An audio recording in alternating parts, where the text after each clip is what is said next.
இதனை கண்டு நம் நாட்டு இளைஞர்கள் பலர் போராட்டத்தில் ஈடுபட்டனர்.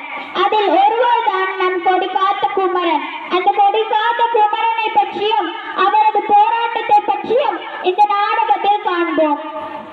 என் பெயர் குமரன். நான் குமரனின் நண்பன் சுந்தரம். நானும் குமரனின் நண்பன் ராமன். நாங்கள் ஊர் பொதுமக்கள்.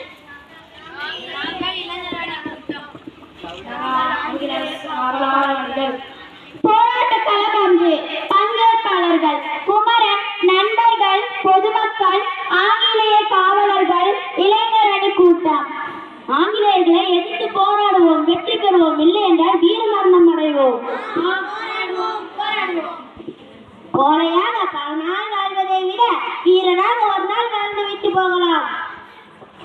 நம் நாட்டு போராட்ட வீரர்களை சிறையில் அடைத்து விட்டார்கள். அது என்னால் ஏற்றுக்கவே முடியாது. ஆங்கிலேயர்களை எதிர்த்து போராடுவோம், போராடுவோம், போராடுவோம். வாழ்க பாரதம், வாழ்க பாரதம், வாழ்க பாரதம், வாழ்க பாரதம். வெள்ளையனே வெளியேறு, வெள்ளையனே வெளியேறு, வெள்ளையனே வெளியேறு, வெள்ளையனே வெளியேறு. வணிகம் செய்ய வந்த வியாபாரிகளிடம் நாம் அடிமையாக இருக்கக்கூடாது.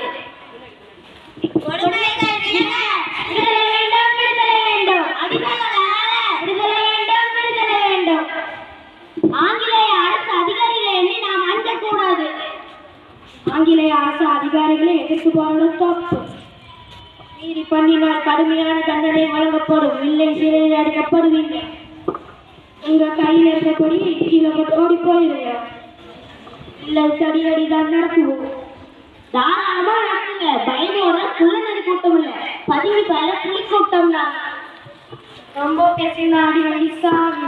பாரதம், வாழ்க பாரதம், வாழ்க பாரதம், வாழ்க பாரதம். வெள்ளையனே வெளியேறு, வெள்ளையனே வெளியேறு, வெள்ளையனே வெளியேறு, வெள்ளையனே வெளியேறு. கொடுமைகள் விலக, விடுதலை வேண்டும், விடுதலை வேண்டும். அடிமைகள் அகல, விடுதலை வேண்டும், விடுதலை வேண்டும்.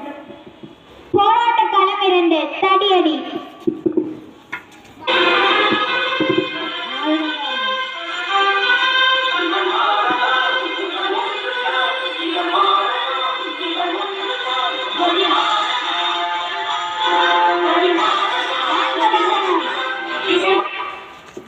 என் கடைசி மூச்சு இருக்கும் வரை என் நாட்டுக்கொடியை கீழே விட மாட்டேன்.